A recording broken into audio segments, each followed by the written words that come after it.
যারা সবজি মোটেও খেতে চায় না, বিশেষ করে বাচ্চারা, যদি এইভাবে রান্না করে খাওয়াতে পারো তাহলে কিন্তু বাচ্চা থেকে বড় সবাই চেটেপুটে খাবে। তার জন্য বড় চামচে 2 চামচ তিল হালকা করে ভেজে নিলাম। তারপর কড়াইয়ে পরিমাণ অনুযায়ী সর্ষের তেল দিয়ে 5-6টা বড়ি লাল করে ভেজে নিচ্ছি। বড়িগুলো ভাজা হয়ে গেছে, তেল থেকে তুলে নিলাম। ওই তেলের মধ্যে স্বাদ অনুযায়ী শুকনো লঙ্কা আর বড় সাইজের 5 থেকে 6 কোয়া রসুন ভেজে নিচ্ছি। শুকনো লঙ্কাগুলো ভাজা হয়ে গেছে, তুলে নিলাম। রসুনটাও লাল করে ভেজে তুলে নিচ্ছি। ওই তেলের মধ্যে 1/2 চামচ কালো জিরে ফোড়ন দিয়ে দিলাম। এবার সমস্ত রকম সবজি দিয়ে দিচ্ছি। সবজির মধ্যে এখানে নিয়েছি পেঁয়াজ কলি, মিষ্টি কুমড়ো, আলু, বেগুন, শিম। এর মধ্যে ফুলকপির ডাঁটাও দেওয়া যায়। কিছুক্ষণ ভাজার পর স্বাদ অনুযায়ী লবণ আর 1 চামচ হলুদ গুঁড়ো দিয়ে আবারও বেশ খানিকক্ষণ মতো ভেজে ঢাকনা দিয়ে ঢেকে রান্না করছি।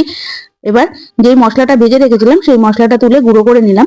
এদিকে সবজিগুলো আধ ভাজা হয়ে গেছে, এখনো পুরোপুরি সিদ্ধ হয়নি। আরো 3 থেকে 4 মিনিট মতো ঢাকনা দিয়ে ঢেকে রান্না করছি। ঢাকনাটা তুলে নিলাম। এবার এর মধ্যে স্বাদ অনুযায়ী চিনি দিয়ে দিলাম। চিনি দেওয়ার পর যে মশলাটা গুঁড়ো করে রেখেছি সেই মশলাটা দিয়ে খুব ভালোভাবে মিনিট 2 মতো মিশিয়ে নিচ্ছি। ভালো করে মেশানো হয়ে গেছে, এবার নামিয়ে ফেললাম।